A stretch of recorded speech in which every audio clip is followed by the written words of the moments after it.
ভারত পাকিস্তানের সাথে যুদ্ধ করে বাংলার মানুষকে বাংলাদেশ নামে একটি স্বাধীন দেশ উপহার দিয়েছে। ভারতে সম্প্রতি মুক্তি পাওয়া একটি সিনেমাতে এমনই একটি দাবি করা হয়েছে।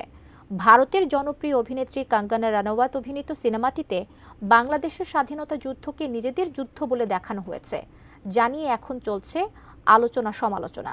বিস্তারিত ইশতিয়াক হোসেনের প্রতিবেদনে। भारत माता ने हमारे मातृभूमि बंगाल को जन्म दिया है। जब तक हम बांग्ला बोलेंगे तब तक हम भारत माता का आभार व्यक्त करते रहेंगे। ভারতীয় বিভিন্ন সিনেমাতেই বাংলাদেশের স্বাধীনতা যুদ্ধকে বিকৃত করে নিজেদের মতো বানানো একটি গল্প আকারে ফুটিয়ে তোলার চেষ্টা করা হয়। এবারও নতুন আরেকটি সিনেমাতে সে চেষ্টা করা হয়েছে আরও শক্তভাবে।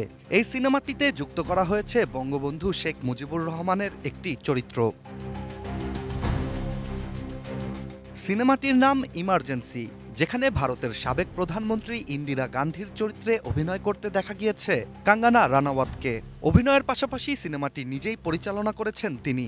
17 জানুয়ারি আনুষ্ঠানিকভাবে ভারতে মুক্তি পেয়েছে সিনেমাটি, আর এরপরই সিনেমাটি নিয়ে শুরু হয় আলোচনা।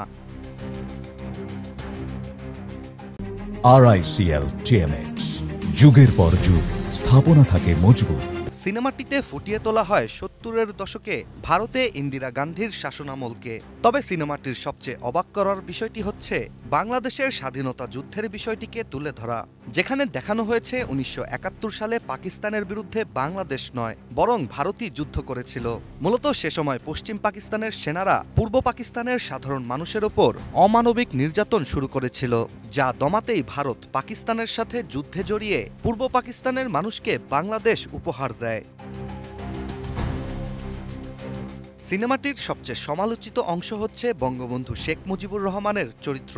সিনেমাটিতে দেখানো হয়েছে পাকিস্তান ভারতের যুদ্ধে শেখ মুজিবুর রহমান ইন্দিরা গান্ধীর এজেন্ট হিসেবে কাজ করেছেন। পরবর্তীতে স্বাধীনতার পর বঙ্গবন্ধুকে দেখা যায় ভারতের প্রতি নিজের আনুগত্য প্রকাশ করতে, যেখানে তিনি বলেছেন ভারতই বাংলাদেশকে জন্ম দিয়েছে।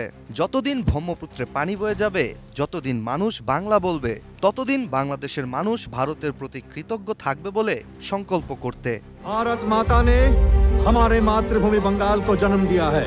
जब तक हम बांग्ला बोलेंगे तब तक हम भारत माता का आभार व्यक्त करते रहेंगे। মূলত সিনেমাতে বঙ্গবন্ধু শেখ মুজিবুর রহমানের এইসব চিত্র নিয়েই সামাজিক যোগাযোগ মাধ্যমে তুমুল সমালোচনা হচ্ছে, কেননা ইতিহাসের সাথে সিনেমাটিতে দেখানো মুহূর্তের কোনো মিল নেই বলে দাবি নেটিজেনদের। Ishtiaq Hossain, ATN news.